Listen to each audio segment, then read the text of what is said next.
Le karting gang accueillait ces 19, 20 et 21 août la quatrième manche de la Yamé Series Benelux. Et au moment d'aborder cet avant-dernier rendez-vous de la saison, 4 pilotes se présentent comme les grands favoris au titre en X30 Junior. Aaron Ferrazzano, le leader du championnat bien sûr, Thibaut Ramakers, le premier vainqueur de la saison, le français Pacom Wesenburger et le portugais Noah Monteiro. Lors des essais qualificatifs, c'est le champion en titre qui s'est montré le plus rapide après un début de saison fait de haut et de bas. Clément Outran retrouve le sommet de la hiérarchie en étant le seul à descendre sous la barre des 56 secondes. Ça fait plaisir parce que ça fait bien longtemps qu'on n'a pas fait beaucoup de pole avec VDK. La gestion des chronos c'était vraiment compliqué parce que tout le monde était dans le même dixième et j'ai réussi à m'en sortir. Le Français partira donc depuis la pole position lors de chacune de ces 3 manches qualificatives, des manches déterminantes pour se positionner le mieux possible en finale et marquer des points au championnat. Deuxième position à l'issue des essais qualificatifs pour Noah Monteiro. Le Portugais se place devant Aaron Ferrazzano et Pacom Wesenburger. Les candidats au titre ont donc bien répondu présent. Ils sont suivis par Patrice Kowalski, Sacha Van Bosch et Thibaut Ramakers, respectivement 5e, 6e et 7e. 3 manches donc au programme pour chacun des 72 pilotes répartis dans des groupes différents et dans ces courses de qualification, Aaron Ferrazzano fait la différence. Le pilote de Fontaine-l'Évêque remporte 2 manches sur 3. C'est le même bilan que Pacom Wesenburger, c'est donc le résultat des essais qualificatifs qui les départagent. Ce ne fut pas simple, mais le Belge est premier au classement intermédiaire et empoche des points importants pour le championnat. Les manches ont été assez compliquées pour moi. Mais bon, j'arrive à marquer le maximum de points et partir premier pour la finale. Donc maintenant, on verra comment ça va se passer pour la finale. Derrière le duo Ferrazzano-Wesenburger, belle opération à mettre à l'actif de Thibaut Ramakers, 7e à l'issue des qualifications. Le voilà remonté à la 3e place, de quoi plus que limiter les dégâts au championnat.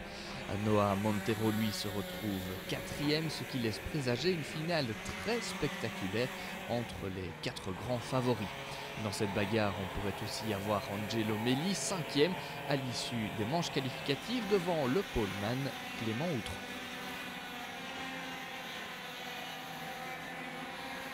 Nous sommes de retour en pré-gris avant la 4e finale de la saison. 36 finalistes avec les 4 premiers du championnat aux 4 premières places. Ferrazzano en pôle, il vise une 3e victoire en finale consécutive.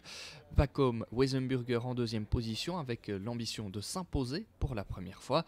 Ramakers est 3e et compte renouer avec le succès, lui qui n'a plus gagné depuis Mariembourg. Et puis Monteiro est 4e et lui veut aussi gagner une première fois cette saison. Un tour de formation, le peloton s'avance sur la ligne de départ et s'est lancé, le vainqueur sera connu 15 tours plus tard.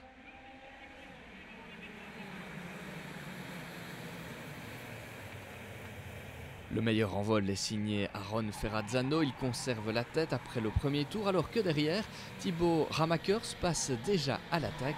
Le Chimassien prend la 2e place à Pacom Wesenburger, prochain objectif, attaquer le leader. Dans le top 6 en début de course, on retrouve Noah Monteiro, Clément Outran et Angelo Melli, autant de candidats à la victoire, car devant Aaron Ferrazzano et Thibaut Ramakers se passent et se repassent sans pouvoir creuser l'écart. Derrière eux, Lucas Orsica est en lutte avec le rookie Sky de Fourny pour le gain de la 7e place, le Tchèque qui sortira finalement vainqueur de ce duel devant le Néerlandais Sky de Fourny. À la 6e position de cette finale, Angelo Melli, très bien dans le coup ce week-end. Il s'en est fallu de peu pour que le Belge puisse signer un top 5, mais il a été devancé par Clément Outran. La lutte pour la 3e marche du podium a été indécise jusqu'au bout entre Pacom Wesenburger et Noah Monteiro, mais c'est bien le Français qui a pris le meilleur sur le Portugais.